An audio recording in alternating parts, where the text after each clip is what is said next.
बचपने से बाहर निकले। सबसे पहले तो आपका स्वागत है। आप सब खुश रहे, मस्त रहे, हमेशा मुस्कुराते रहे और कुछ चीजें हैं जिसे नजरअंदाज करते रहे। अब बात आती है कि क्या है वो कुछ चीजें, या मैंने क्या कहा कि बचपने से बाहर आए तो मैच्योर बनने की यहाँ पे बहुत ज्यादा जरूरत है।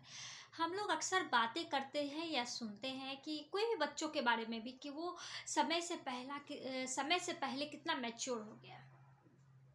बहुत सारे ऐसे बच्चे हमें दिखने को मिलते हैं जो बहुत मैच्योर होते हैं, बहुत समझदार होते हैं, लोगों की बातों को बड़ा गौर से सुनते हैं और बहुत कोशिश होती है उनकी कि वो किसी को भी जवाब बिल्कुल नहीं देते हैं। तो ये जो है मैच्योर होना, ये समझदार होना, ये तो कभी ऐसी चीज़ नहीं है कि बच्चों में है या बड़ों में है, ये किसी में भी आ सकती है, किसी में नहीं भी आती है। बहुत ऐसे भी लोग हैं जो 60 साल की उम्र के हो भी गए हैं लेकिन उनमें ये चीज़ें नहीं आई है। तो ऐसी क्या बातें हैं, ऐसी क्या पॉइंट्स हैं जो लोगों के अंदर होने से वो मैच्योर दिखते हैं। तो पहला पॉइंट मैं ये कहूँगी कि आप जो भी कोई हो अपना एक गोल निर्धारित करें। आपको कुछ भी करना है तो आप अपने तक सीमित रखें, उस पर काम करें, उस पर फोकस करें और उसी में लगे रहें। बहुत लोग ऐसे होते हैं जो काम बहुत छोटा सा करते हैं, थोड़ा सा करते हैं, लेकिन ढिंडोरा बहुत बड़ा बड़ा पीटते हैं। इससे क्या होता है, उन्हीं की हानि होती है। वो दूसरे के नज़र में भी गिरते हैं और फिर अगर वो अपना कुछ नया गोल बनाते हैं, नई कुछ बातें सोचते हैं, वो भी दूसरों को बताते हैं तो उनकी तो और धज्जियाँ धज्जियाँ हो जाती है।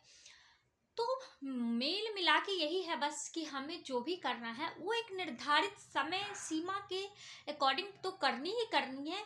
और सबसे बड़ा, लोगों को दिखाने के लिए, लोगों को जतलाने के लिए कि मैं बहुत कुछ कर रहा हूँ, इसके चक्कर में बिल्कुल नहीं पड़ना चाहिए।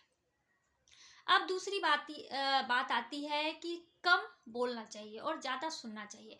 हम लोग आए दिन किसी विवाद में फंस जाते हैं, या हमें लगता है कि उन्होंने ऐसा बोला तो उसे जवाब देना चाहिए, तुम क्यों चुप रह गई। इस तरह की बातें हम अक्सर करते हैं। लेकिन आप सोच करके देखो कि कोई भी बंदा, अगर सच सोच करके देखो, किसी के बारे में नहीं, सच्चाई सोचते हैं, ऐसा कोई बंदा नहीं है जो गलत होता है। सभी अपने अपने जगह पर सही होते हैं। सभी की नजरिए अलग है, सभी को देखने का तरीका अलग है, बोलने का तरीका अलग है। फिर अगर आप उसे समझाते हो तो आप गलत साबित हो जाओगे। और कभी कभी ऐसा भी होता है कि लोग कुछ बोल रहे होते हैं और हम उसी बीच बोल पड़ते हैं, उनकी सारी बातें हम सुनते ही नहीं है। लेकिन जब उनकी पूरी बातें सुनते हैं तब समझ में आता है कि बोलना क्या चाहता है। तो इस तरीके की जो हरकतें होती है इसे भी हमें बंद रखनी चाहिए। अब अगली बात आती है कि आप बार बार किसी को भी, जैसे आपने किसी को टाइम दे रखा है या आपने किसी से कोई चर्चा की है किसी भी मैटर को लेकर, और उसने कहा ठीक है मैं बाद में बात करता हूँ या इस पर सोच करके आपको बतलाता हूँ, लेकिन आपको तो पैसेंस नाम की चीज़ नहीं है, बार बार उसे कॉल करे जा रहे हो हर आधे घंटे पे, तो उससे क्या होगा, वो इरिटेट हो जाएगा और दूसरा आपके बारे में क्या सोचेगा ये तो बताने की जरूरत नहीं है। तो इस तरह की जो हरकतें हम करते हैं इसे हमें बंद करना चाहिए। क्यों? अगर आप किसी को भी टाइम दिए हो तो आपको थोड़ा पैसेंस रखना होगा। आप एक दिन रुक जाओ, 2 दिन रुक जाओ, इससे क्या होगा, आपको भी सोचने का टाइम मिलेगा और समझने का भी टाइम मिलेगा। हड़बड़ाहट में कोई भी काम गड़बड़ी होता है, कहते हैं ना हड़बड़ी में गड़बड़ी होती है। तो हमें इस तरह के चीज़ों में नहीं पड़नी चाहिए और इस तरह की चीज़ों को हमें रोकना चाहिए। अब बात आती है अगली अगली बातें क्या है, हमें जितने भी बहुत सारे ऐसे समझदार इंसान होते हैं जो हमें पसंद भी आते हैं, या बहुत सारे ऐसे इंसान हम देखते हैं जो मतलब बेतुकी बातें नहीं करते हैं, ना किसी का अपमान करते हैं, ना वो घमंड में किसी को भी मतलब कुछ भी बोलते हैं। तो हमें उस तरह के लोगों से संपर्क बना के रखना चाहिए, ना कि हमें उन तरह के लोगों से संपर्क रखना चाहिए जो चुगली करते हैं, दूसरों की बुराइयां करते हैं। इससे क्या होगा, होना तो कुछ नहीं है। आप किसी के बारे में कुछ भी कह लो, कोई फर्क नहीं पड़ता। जो इंसान जो करता है बस वो सबसे सही होता है, उस टाइम के लिए वो सही होता है क्योंकि वो करके निकल जाता है और अगला उसके बारे में बातें ही करते रह जाते हैं। तो वो दूसरा बात कर रहे हैं, आप एक तीसरा उसमें क्या करने गए हैं। तो आपको इस तरह की चीजों से भी दूरी बना करके रखनी है। अब आती है चौथी बातें बस मैं मिला जुला कर यही कहूंगी कि बहुत सारे ऐसे लोग होते हैं जिन्हें ना बोलने का तरीका पता होता है कि लोगों से कैसे बात करना चाहिए। उन्हें बस ये लगता है कि वो सबसे अच्छे हैं, सबसे महान है, वो बहुत अच्छे हैं, ये है वो है। तो आप उन लोगों से भी दूरी बना कर रखें, ना कि इरिटेट होते रहें, उनके बारे में सोचते रहें और खुद के खून को खुद ही जलाते रहें।